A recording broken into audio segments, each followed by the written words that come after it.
एक गांव में दो भाई रहते थे। बड़ा भाई बहुत मेहनती, ईमानदार और समझदार था।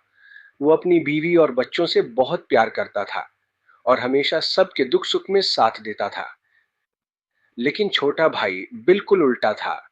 आलसी, कामचोर और हमेशा बड़े भाई से उधार लेकर जीता था। राशन, पैसे, सामान सब कुछ भाई से मांगता था।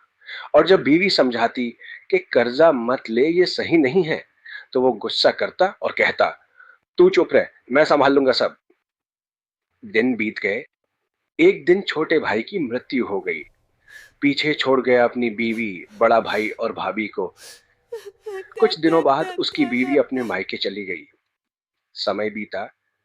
एक Oh, दिन look बड़े how भाई के cute घर he की गाय ने is. एक बछड़ा जन्मा दिया। He's so सबको खुशी precious. हुई। I love him लेकिन already. कोई नहीं जानता था कि वो बछड़ा छोटे भाई का पुनर्जन्म है। उस बछड़े को सब कुछ याद था, अपनी गलतियां, अपने पाप और अपना कर्ज।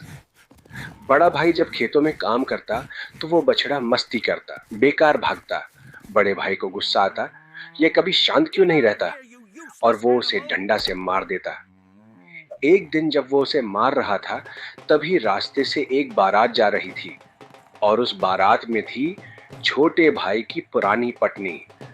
उसने दूर से देखा कि एक आदमी एक बछड़े को पीट रहा है।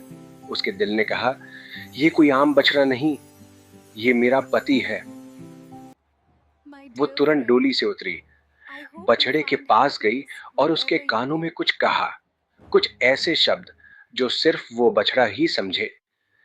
फिर वो चुपचाप डोली में बैठी और चली गई।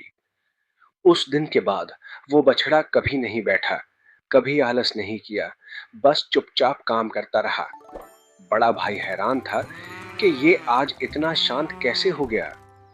कुछ दिनों बाद वही औरत, छोटे भाई की पत्नी, बड़े भाई के घर आई और बोली, भाई साहब, ये बछड़ा आपके छोटे भाई का पुनर्जन्म है। वो अपना कर्ज चुकाने आया था। ये सुनकर बड़े भाई के आंसू निकल आए। उसने तुरंत बोला, मुझे माफ कर दे भाई, मैं तेरा सारा कर्ज माफ करता हूं। और उसी पल वो बछड़ा जमीन पर गिर गया और अपनी आंखें हमेशा के लिए बंद कर ली। दोस्तों, ये जिंदगी का सच है। जो किसी से उधार लेते हो, चाहे पैसा हो या एहसान, उसे चुकाना ही पड़ता है, चाहे इस जन्म में या अगले जन्म में। इसलिए किसी का हक कभी मत रोको और अपना कर्ज हमेशा चुका दो। फिर मिलेंगे एक नई कहानी के साथ। तब तक याद रखो, कर्ज छुपा सकते हो पर उसकी कीमत से बच नहीं सकते।